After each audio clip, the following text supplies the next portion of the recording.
All right. Where is my sharing my screen option? Here we go.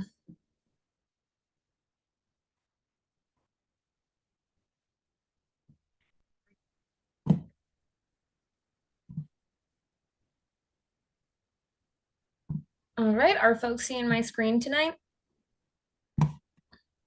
Yes. Perfect. All right, well, let's get started. Hi, everyone. Thank you so much for joining us for Woodland Legacy Planning 101. I'm really excited to have us all here tonight and kind of dig in. I'll start by sharing my name is Eliza Orne. I am with Vermont Woodlands Association as the Forest Landowner Outreach Specialist. My work is focused on supporting our educational programs and providing landowner assistance to our members. I work in all of our program areas, but most recently I've been focused on our legacy planning and our climate work. Will we tell you a little bit about ourselves? I'd love it if you could share about who you are in the chat box. If you'd be willing to share your name, the town that your land is located in, and a favorite feature of your land, that would be great. Here, let me open our chat. Oh, here it is. No, we'll do your name, town, and favorite. Name, town, and favorite feature, and then hang on. And then at any point during our session tonight, if you have any questions, please feel free to pop them in the chat box. I'll be monitoring it and we can always check in from there. So yeah, that's a little bit about me. I'm really excited to dig into all the basics of legacy planning, but first, I want to take a moment just to give a huge thank you to Marsh-Billings and their Working Woodlands program for hosting us tonight. They've been a really great partner on this project and an awesome supporter. So Tiffany, I'll pass it over to you to share a little bit more about yourself and the work that you do with Marsh-Billings. Thank you, Eliza. So hi, everyone. My name's Tiffany. I'm a scientist in parks education assistant at Marsh-Billings-Rockefeller National Historical Park in Woodstock, Vermont. So I'm within AmeriCorps program. That's a year-long term. So I moved to Woodstock, Vermont from North Carolina this past May, and I'll be here in this position until May 2025. And as part of the education assistant through the Scientist in Parks program, I work with both the Natural Resources Division and the Education Division at Marsh-Billings-Rockefeller. And so I do programs like Working Woodlands, where the goal of Working Woodlands is to connect people, including landowners and other nature enthusiasts in the community, to natural resource professionals and hopefully give them the knowledge and the skills to promote land stewardship on their own land and have a greater appreciation of nature. I'll let you know, we have a monthly newsletter that goes out.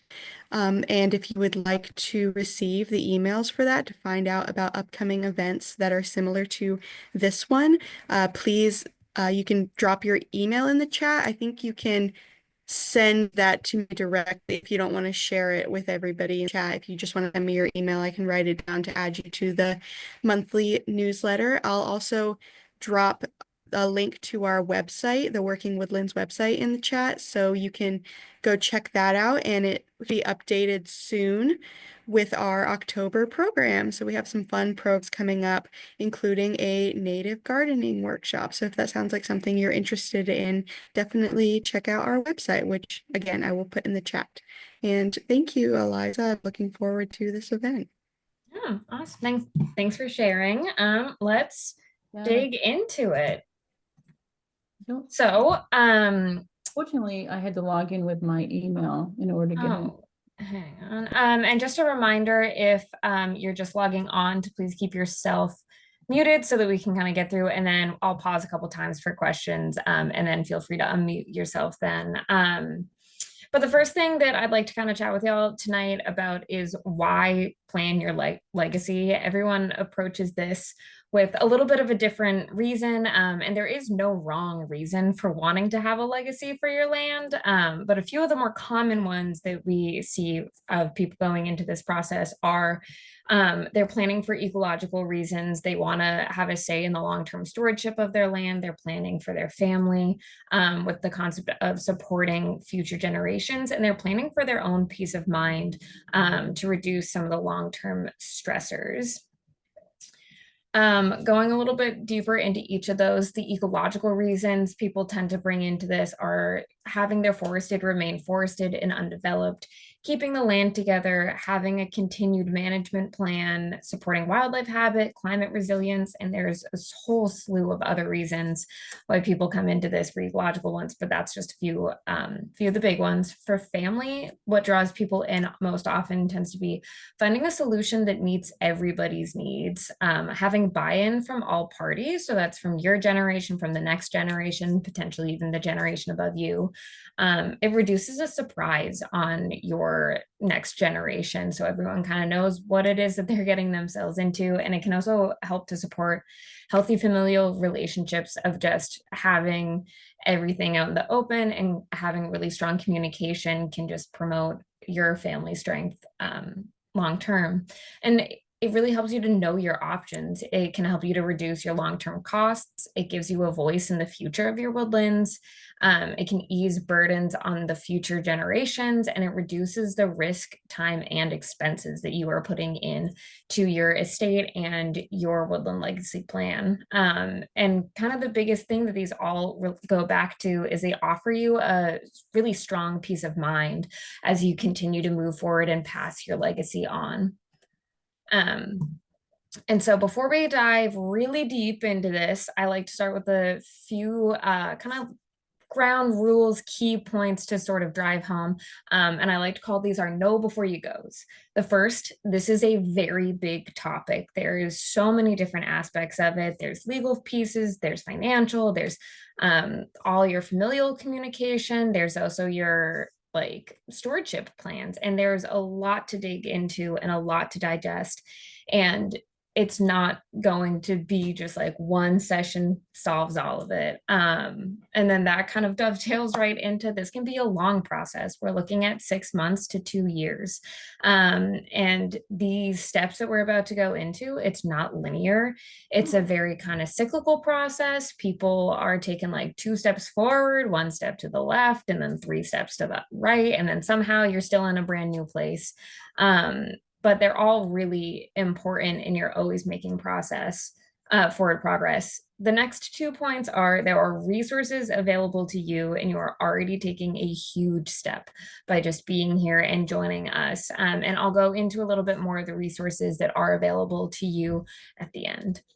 And so I just want to pause there and see if anyone has any questions. I know we haven't gone too deep in yet, and I'll go over estate versus woodland legacy planning, but just after we've had that second to watch the video, does anyone have any questions they'd like to pop into the chat or turn yourself off mute and share?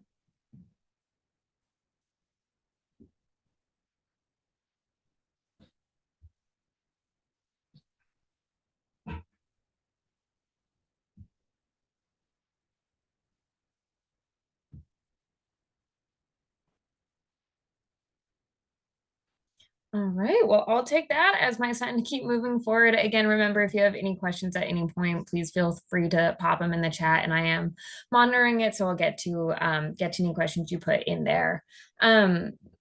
The first kind of thing I want to focus in on here is estate versus woodland legacy planning. They are really similar and often very overlapping processes, but they are distinctly different.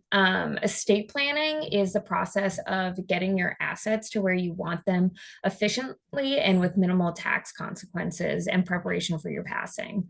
Whereas woodland legacy planning is essentially estate planning plus planning for the future of your land's stewardship. Estate planning is a very important piece of your woodland legacy plan.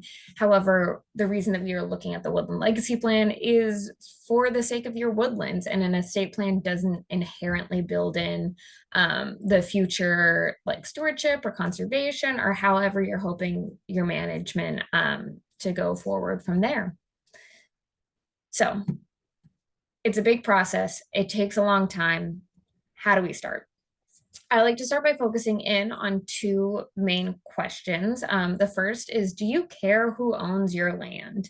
Do you want it to go to a specific family member? Do you want it to go to a neighbor? Are you really hoping to just pass it on to anyone who cares about it? Or do you not really mind who owns it as long as they manage it appropriately? Or do you just not really care at all? Again, these are questions that there's no wrong answer to, but they're really important to kind of ask yourself and check in with yourself, your partner, family members, anyone who might have like a interest in your woodland. And the second guiding question is, do you care how your land is managed? And that's asking yourself questions like, do you want to have a say in the future management of it? Do you want it to be conserved? Is it important for you to preserve having recreation on your land? And these two questions, I feel like, just really start us off on a strong note of understanding why we are coming at this process. So there are loosely 7 steps that we lay out to kind of break this into different buckets. But it's really important to remember that although these steps are numbered, there is no implied order and no correct order. This, again, as I said earlier, you're often going to take 2 steps forward and 1 step to the left and find yourself in a whole brand new spot than you were before. So they're important steps, and it's not a linear process. We're going to bounce all around, but the steps that we work with are: create a vision and your goals, gathering information and documents, hold family meetings, learn about your options, build your team, create your transfer plan, and revisit your plan.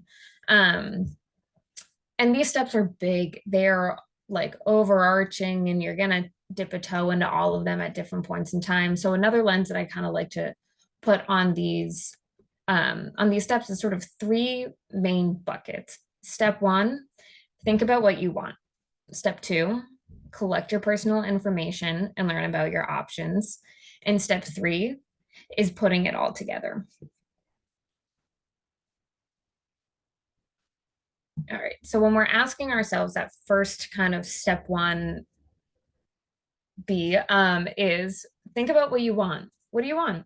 You're looking to establish your vision and goals. You're answering those questions that we already talked about.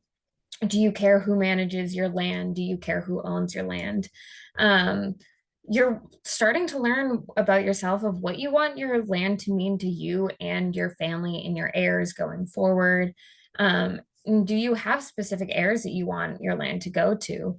The steps that we tend to visit while we're going through this process are creating your visions and your goals, gathering information and documents, and holding your family meetings. With our second bucket of collect your personal information and learn about your options, we're looking again at holding your family meeting, learning about your options, gathering your information and documents. Here, you're going to be thinking about what are your long-term stewardship options? What are your conservation options?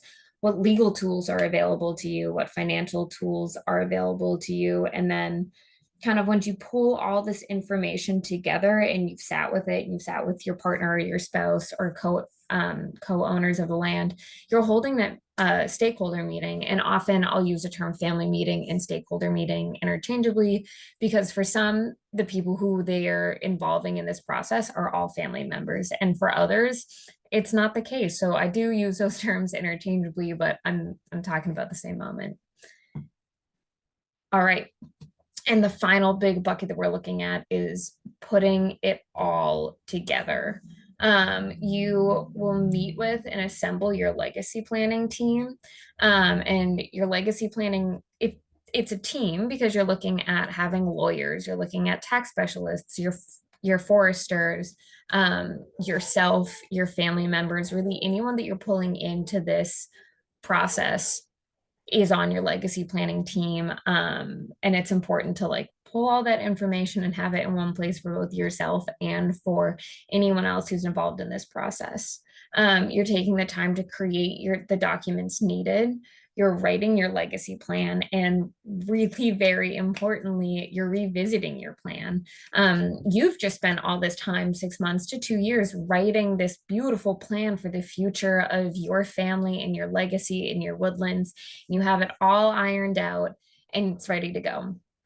But life changes and circumstances changes and you change. And so just because something feels perfect and like it's the exact right thing for you right now doesn't mean in 5 years it's going to be the perfect plan anymore. And so I like to recommend that you come up with a set number of years, like every 3, every 5, every 10 years, that you come back together and you assess your plan and you make sure that it still fits the goals for you and your heirs. In addition to the every however many years, I like to recommend also coming up with certain life events that might trigger you wanting to revisit your plan.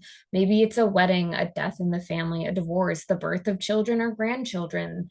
All of these events really bring in new pieces to your life, and it's important to make sure that your legacy plan meets all the new pieces. And so you can still have a really strong plan moving forward. I'll pause here again just to see if anyone has any questions.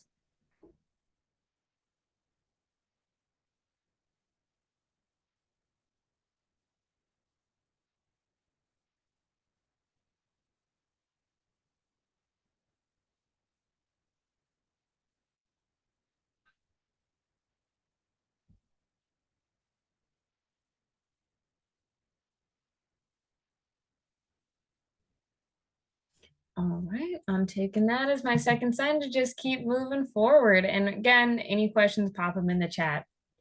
And so I've given you a whole bunch of information. We really blew through it pretty fast. And a great question that I'm sure you're all having is where to find help. Right now, I am working really hard to get our Taking Stock course up and running. It is a hybrid cohort-based course, so we are both in person and virtual.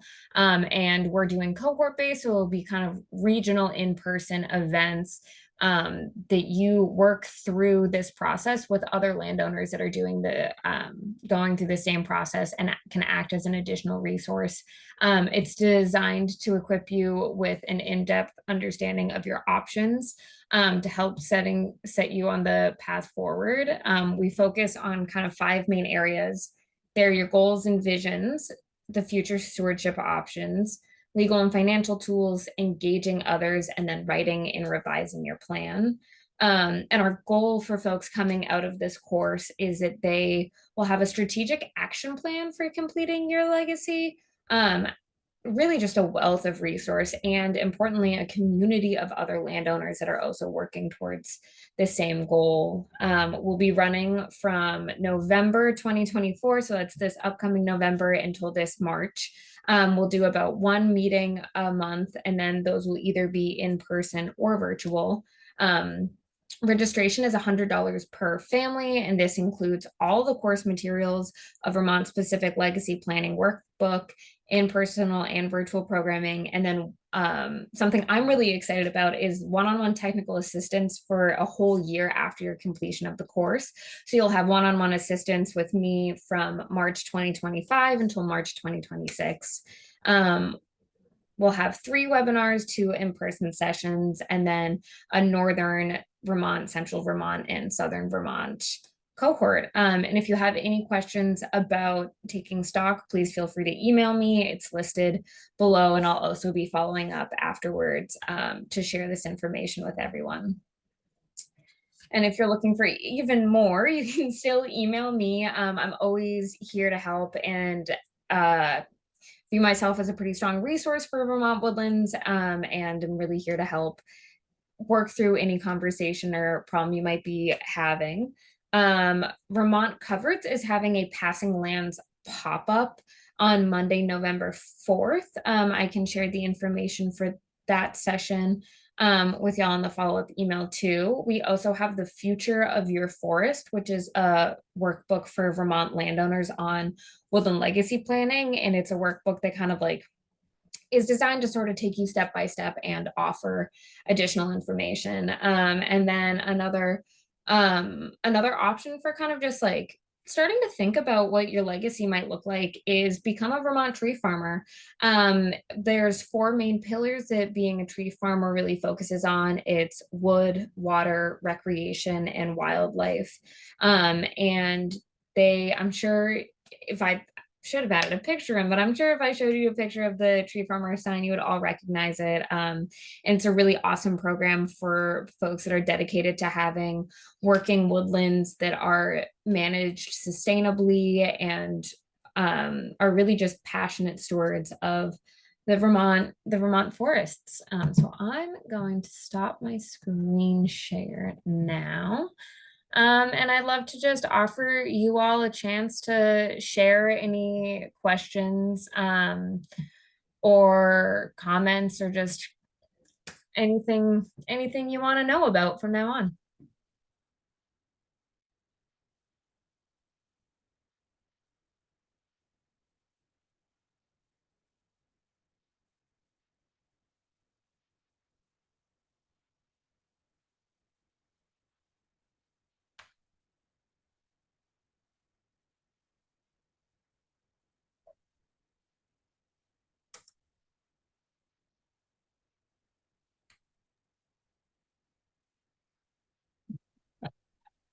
So, Eliza, one of the challenges that we're facing, and I see it in the future, is the communication part with other family members. We have a pretty good sense of how we want our woodland.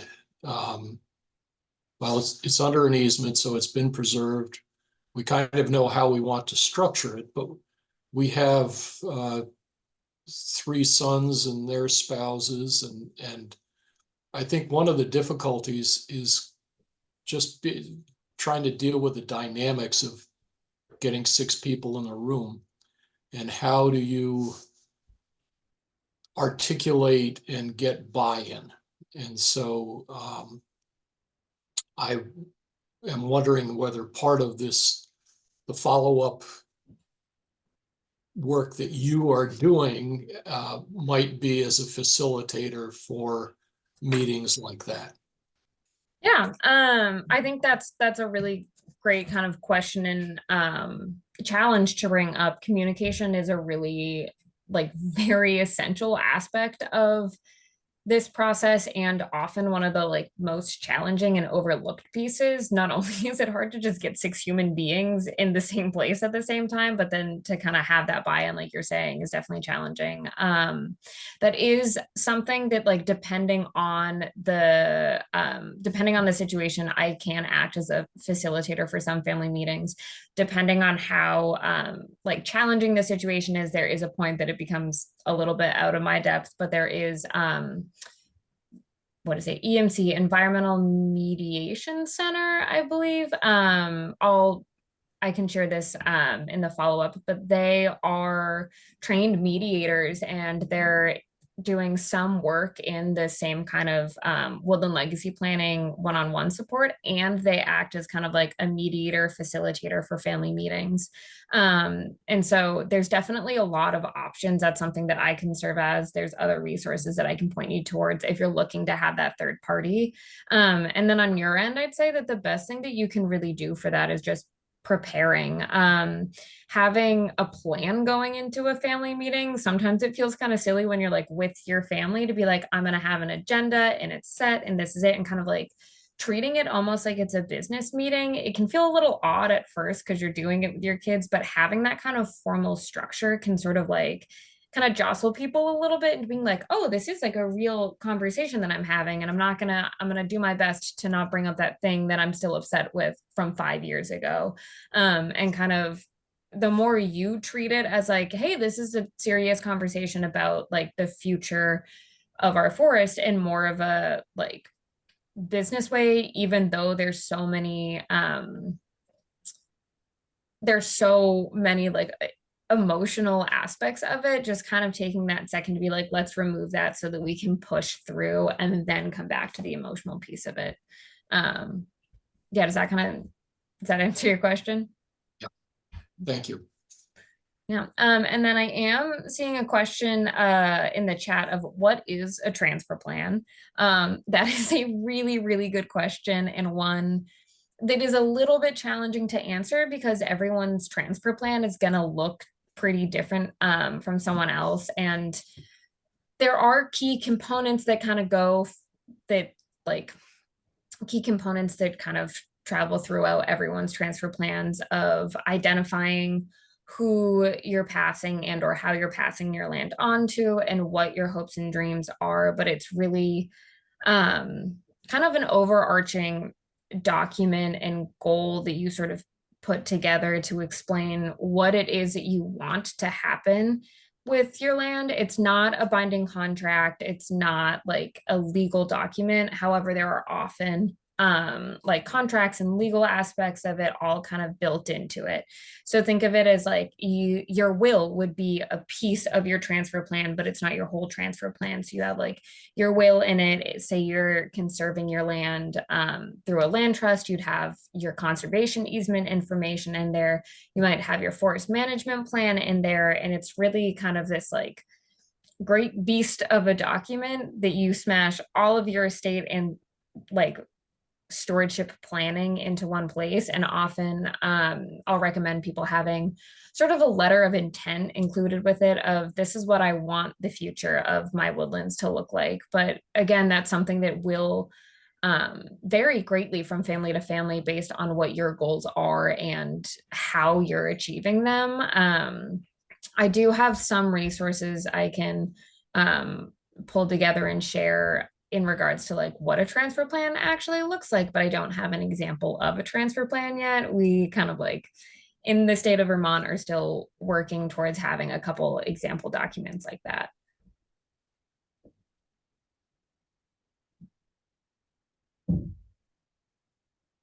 Okay, so the next question that I'm seeing, what are some of the biggest landmines that I've seen families step on and regret, and how might these risks be mitigated? I'm gonna start with the like kind of big one is communication. It is really challenging and it is really easy to get ahead of. Dealing with family members can be really challenging. I know I've seen it in my own family. I've seen it with other families of just everyone kind of slipping back a couple years in the way that we interact with each other. But it's really important when we're working with our woodlands to really like share and be open and honest and candid about what it is that your hopes are and why these are your hopes. This can also be a challenging topic because for many people, the concept of, okay, well, we're planning for after my passing, and that can be a pretty challenging conversation. And I think that the situations that I've seen navigated most successfully are ones that people kind of approach it head on. There are hard conversations to have, but you are capable of having them. And the more you just kind of push for having that clear and direct communication, the easier it becomes. I think kind of the next two pieces that I'd say are starting it. It's a hard thing to start and kind of get the ball rolling, and it's a hard thing to keep pushing forward on. And so I've heard a lot of people say, wow, I wish I started this 20 years ago. Wow, I wish I started this 10 years ago. And so just getting started and doing this, I think, is a pretty big challenge that people have, and that step being taken is a pretty good one. And then the third one that I had was kind of knowing when to ask for help. This goes back to the communication one a little bit of like recognizing when you get to the point that you're like, this is important to me and we need a third party to come in and kind of help us move through it, be it with communication, be it with someone like me in my role of education and technical assistance, and kind of finding those pieces, there's a lot going on and a lot of different aspects to creating a legacy, that having support and reaching out to people to help is definitely a big one. I think those are kind of the biggest like challenges in a broader scope. A couple of the like other interesting questions that are brought up to me often are, well, what if I don't have any heirs? That's another really big, it depends. There's a lot of woodland owners right now that are looking at either they don't have children or none of their children are interested in continuing the stewardship of their land. And so that again is very dependent from family to family. Maybe it's a niece or a nephew that you haven't considered.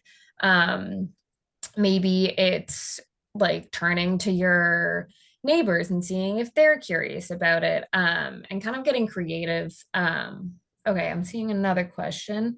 How complicated and costly would it be to obtain a conservation easement placed on property? Okay.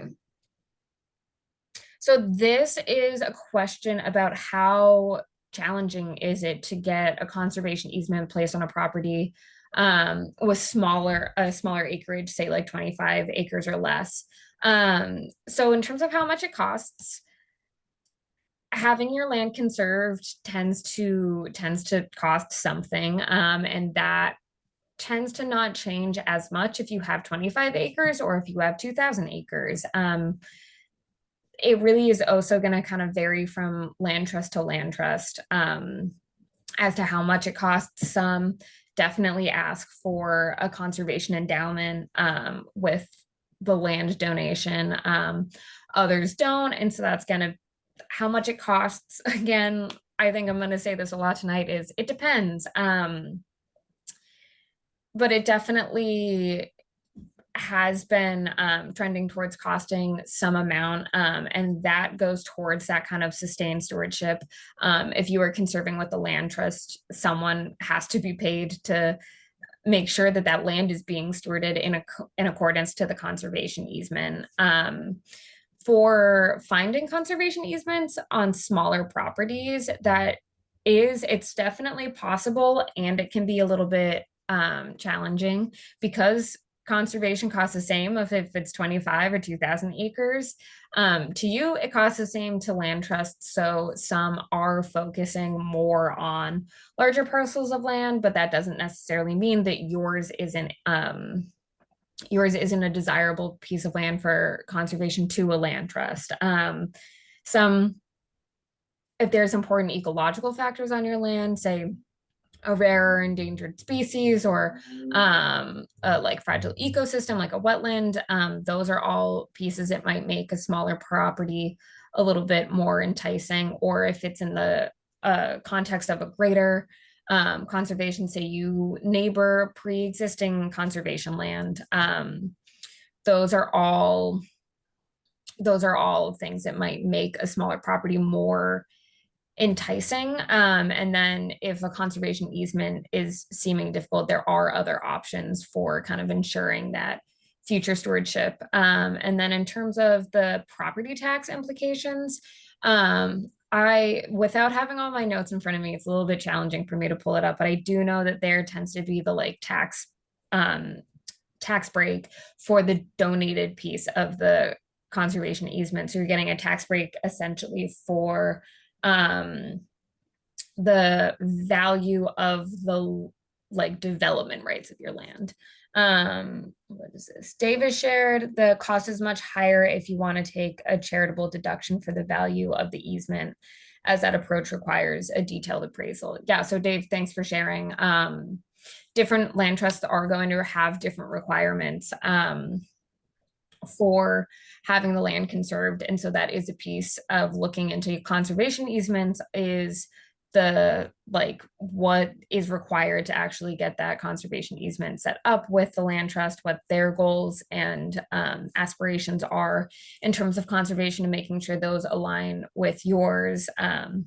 There's a whole list of them, but also a fun plug that Dave shared right now is that, yeah, each other landowners are really great resources for this work. I'm sure you all know someone who has gone through some piece of this, and asking each other can be a really interesting and beneficial aspect of this process of just having someone who's gone through it share their experience and learn from each other.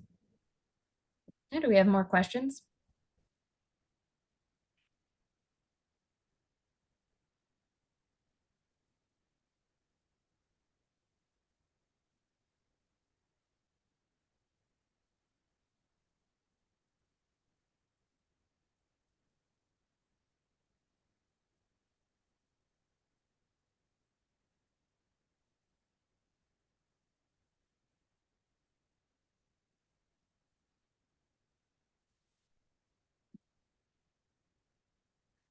You got a question? No, I think your mic is on. No?